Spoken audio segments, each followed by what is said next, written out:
Hey everyone, Noah St. John here from noahstjohn.com and affirmations.com, and welcome to the Ask Noah St. John show right here on noahnation.com. I am here on noahnation.com every Monday through Friday, 11 a.m. Eastern, 8 a.m. Pacific, where I answer your questions about how to get rid of your head trash, how to get unstuck, find your voice, and automate your business, so you can have more time freedom, personal freedom, and financial freedom.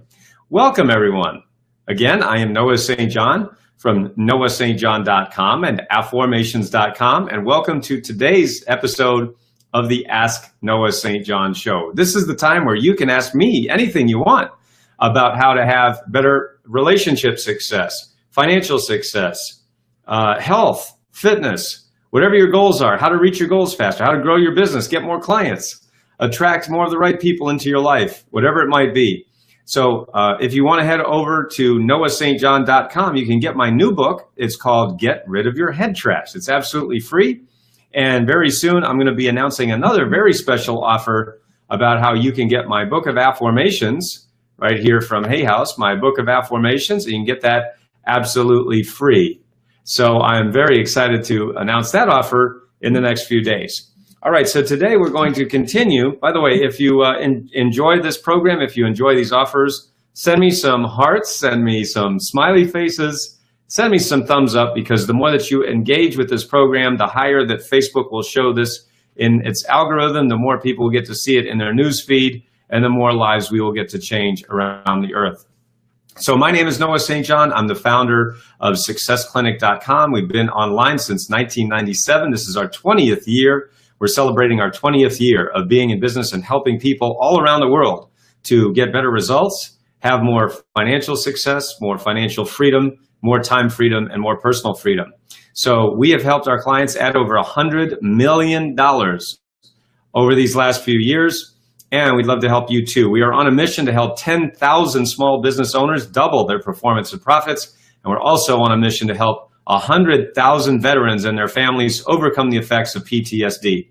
So if you or someone you know is suffering from PTSD, go to noahstjohn.com, get my new book, Get Rid of Your Head Trash, and let your friends know about this program as well, so they can start to get these benefits too. All right, so I am continuing my look at one of my favorite books in self-help, and that is How to Stop Worrying and Start Living by Dale Carnegie. Now, this is one of my favorite chapters in this book, and it's one that I have referred to many times throughout my life. This book, as you can see, is very beat up because I have taken this book all over the country with me over the last 20 years. So this is one of my favorite chapters in the book, and it's called Don't Let the Beetles Get You Down. Now, I'm going to read this story to you. Here is a dramatic story that I'll probably remember as long as I live. It was told to me by Robert Moore of Maplewood, New Jersey. I learned the biggest lesson of my life in March 1945, he said. I was one of 88 men aboard the submarine Baya SS-318. We had discovered by radar that a small Japanese convoy was coming our way. We submerged to attack. I saw through the periscope a Japanese destroyer, escort tanker, and mine layer. We fired 3 torpedoes but missed. The destroyer, not knowing that it had been attacked, continued on. We were getting ready to attack the last ship when suddenly she turned and came directly at us. We went down to 150 feet to avoid detection and rigged for a depth charge. 3 minutes later, all hell broke loose. 6 depth charges exploded all around us and pushed us down to the ocean floor, a depth of 276 feet. We were terrified. To be attacked in less than 1,000 feet of water is dangerous. Less than 500 is almost always fatal. And we were being attacked in a trifle more than half of 500 feet of water, just about knee deep as far as safety was concerned. For 15 hours, that Japanese mine layer kept dropping depth charges. If a depth charge explodes within 17 feet of a sub, the concussion will blow a hole in it. Some of these depth charges exploded within 50 feet. We were ordered to secure, to lie quietly in our bunks and remain calm. I was so terrified I could hardly breathe. This is death, I kept saying to myself over and over. This is death. With the fans and cooling system turned off, the air inside the sub was over 100 degrees, but I was so chilled with fear that I put on a sweater and a fur-lined jacket, and still I trembled with cold. I broke out in a cold, clammy sweat. The attack continued for 15 hours, then ceased suddenly. Apparently, the Japanese mine layer had exhausted its supply of death charges and steamed away. Those 15 hours of attack seemed like 15 million years. All my life passed before me in review. I remembered all the bad things I had done, all the little absurd things I'd worried about. I had been a bank clerk before joining the Navy. I'd worried about the long hours, the poor pay, the poor prospects of advancement.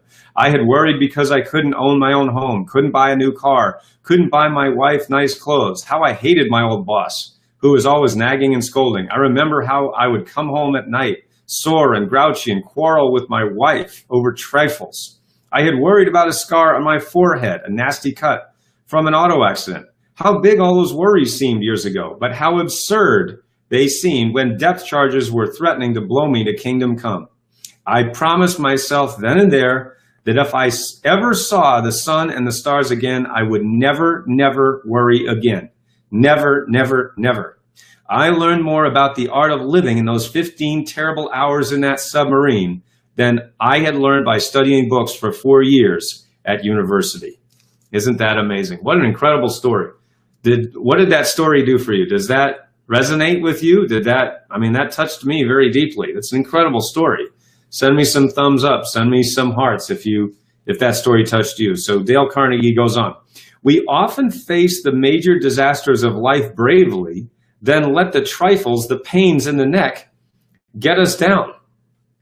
And that was another thing that Admiral Byrd discovered down in the terrible cold and darkness of the polar nights, that his men fussed more about the pains in the neck than about the big things. They bore without complaining the dangers, hardships, and cold that was often 80 degrees below zero. But, says Admiral Byrd, I know of bunkmates who quit speaking because each suspected the other of inching his gear into the other's allotted space. And I knew of one who could not eat unless he could find a place in the mess hall out of sight of the person who solemnly chewed his food 28 times before swallowing. In a polar camp, little things like that have the power to drive even the most disciplined men to the edge of insanity. And you might have added, Admiral Byrd, that the little things in marriage drive people to the edge of insanity and cause half the heartaches of the world. Isn't that amazingly true? So the point of this chapter, folks, is that life is too short to be little.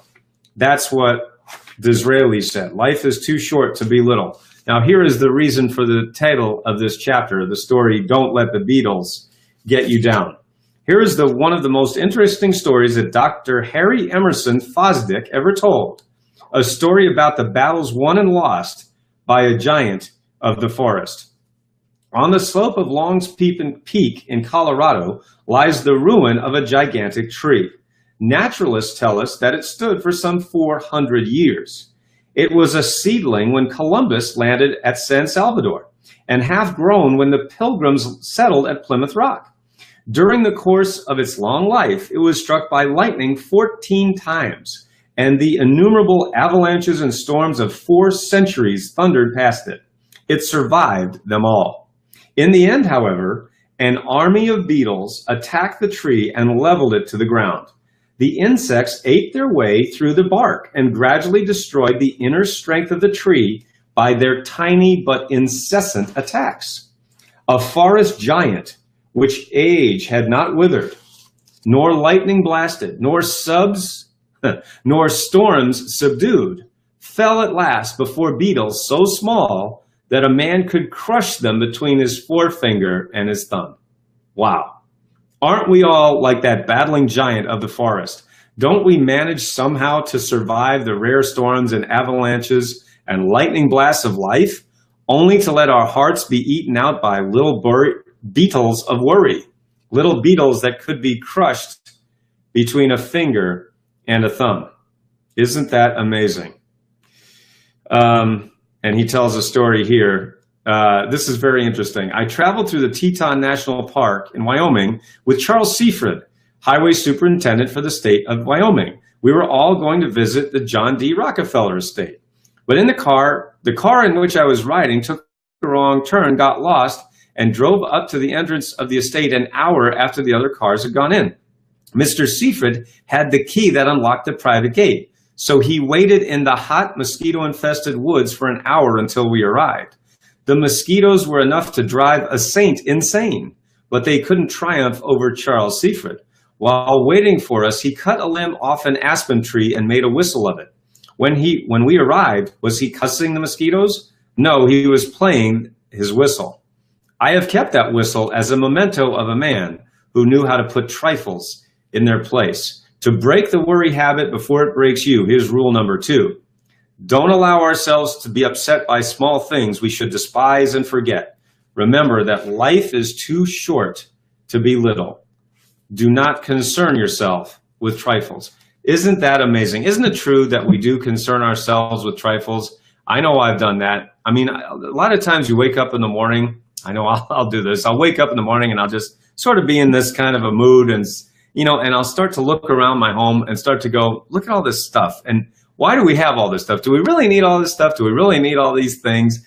And part of me will just want to clear out things.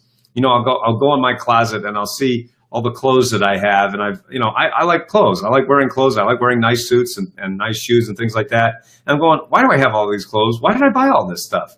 What is all with the trifles? What is with the things that don't really matter in life? And do you ever find yourself like that?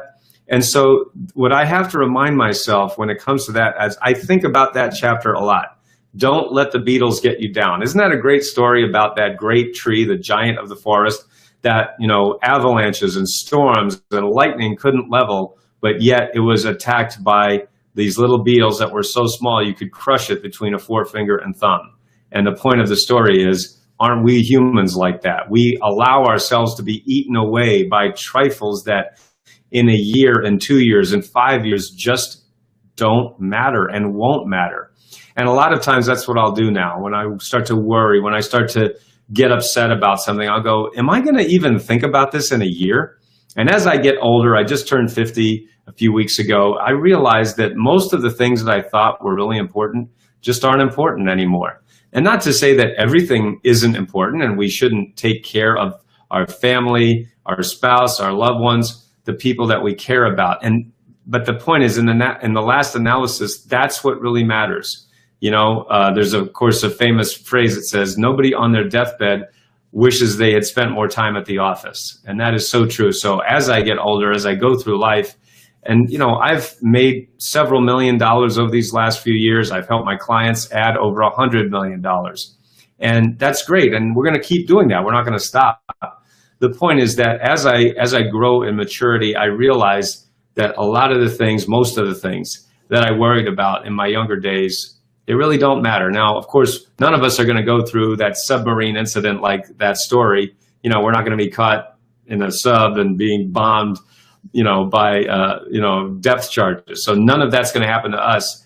But it is interesting that when we go through these sort of tragedies, that everything does get put into perspective. So let's not have to go through a tragedy to put our trifles in perspective. So here's our affirmation of the day. Our affirmation of the day is, wait for it. Why do I let go of trivial things? Why do I let go of trivial things? Right? Wouldn't that be nice to let go of trivial things? So give yourself that affirmation and do it. And by the way, if you would like my help with any of this, if you would like my help to get unstuck, find your voice, automate your business, grow your impact, have a greater impact and transformation on people all around the world, go to noahstjohn.com/apply and apply to be mentored by me or one of my coaches. We will help you. I've been doing it for 20 years. We've helped our clients add over $100 million. We've helped people make 6-figure, 7-figure, and yes, even 8-figure increases. And we'll get on the phone and we'll just see what we can do for you. All right. Well, so for everyone here at successclinic.com, I'm Noah St. John signing off for now. And until next time, I look forward to being a part of your success story. We'll see you next time, everyone. Bye-bye for now.